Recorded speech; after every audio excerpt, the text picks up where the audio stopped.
यह कहानी है एक गांव के लड़के की जो घर की मजबूरी और पैसों की कमी की वजह से वह दूर शहर काम करने के लिए जाता है ताकि वहां से वह कुछ पैसे कमा पाए जिससे उसका और उसके घर वालों का खर्चा पूरा हो पाए। वह लड़का काफ़ी दिनों तक काम की तलाश करता है। आखिरकार उसे काम मिल जाता है। वह लड़का अपना सारा काम पूरी ईमानदारी और मेहनत से पूरे दिन करता है। यह देखकर उसका मालिक खुश हो जाता है। अब 6 महीनों तक ऐसे ही चलता है।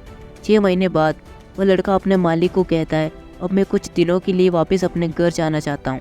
और उस लड़के को पूरी उम्मीद थी कि उसका मालिक घर जाने से नहीं रोकेगा, लेकिन उस लड़के का मालिक कहता है कि नहीं, तुम्हें 2 महीने का थोड़ा और काम करना है और फिर उसके बाद तुम अपने घर वापस जा सकते हो।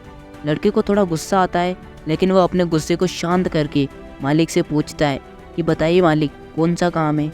उसका मालिक कहता है कि हमें एक घर खरीदना है। तुम पूरे शहर में घूमो और तुम्हें जो सबसे अच्छा घर लगे वह घर खरीद लो। जैसे ही यह काम खत्म हो जाता है तुम वापस अपने घर कुछ दिनों के लिए जा सकते हो। यह सुनकर गांव का लड़का बहुत खुश हो जाता है और जल्दी जल्दी घर को खरीदने का काम खत्म कर देता है। वो मालिक के पास जाता है और कहता है कि मालिक, मैंने सबसे अच्छा घर आपके लिए खरीद लिया है। मालिक हैरान हो जाता है और कहता है, सिर्फ 10 दिनों में तुमने अच्छा सा घर खरीद भी लिया। गांव का लड़का कहता है कि हाँ, ये घर काफ़ी बढ़िया था इसलिए मैंने खरीद लिया। और कहता है कि क्या अब मैं अपने घर कुछ दिनों के लिए जा सकता हूँ। मालिक कहता है कि नहीं, तुम सिर्फ 2 दिनों के लिए अपने घर वापस जा सकते हो। गांव का लड़का कहता है कि अरे मालिक, मुझे गांव जाने में ही 1 दिन लगेगा, तो कैसे मैं 2 दिनों में वापस आ जाऊंगा। मुझे मेरे परिवार के साथ वक्त भी बिताना है। मालिक खुश होकर कहता है कि अब से तुम हमेशा अपने परिवार के साथ ही रहोगे। जो घर मैंने तुम्हें खरीदने के लिए कहा था वह घर तुम्हारे और तुम्हारे परिवार के लिए मेरी तरफ से एक तोहफा है।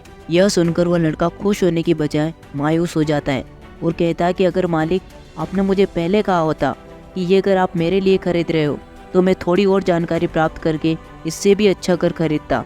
मालिक ने कहा, मैंने तुम्हें 2 महीने का समय दिया था और 10 दिन में खरीद कर तुमने तुम्हारा नुकसान किया है। इसी तरह ज़िंदगी में भी हमारे साथ यही होता है। कहानी में जो मालिक था वो असल में वक्त था और हमेशा वक्त जाने के बाद कहते हैं कि अगर मुझे पता होता तो मैं इससे भी अच्छा कर देता। इसलिए आप अभी ज़िंदगी में जो भी कर रहे हैं उसे पूरे जुनून और मेहनत के साथ कीजिए। क्या पता आप आज जो काम कर रहे हो वो आने वाले समय में आपकी ज़िंदगी बदल दे।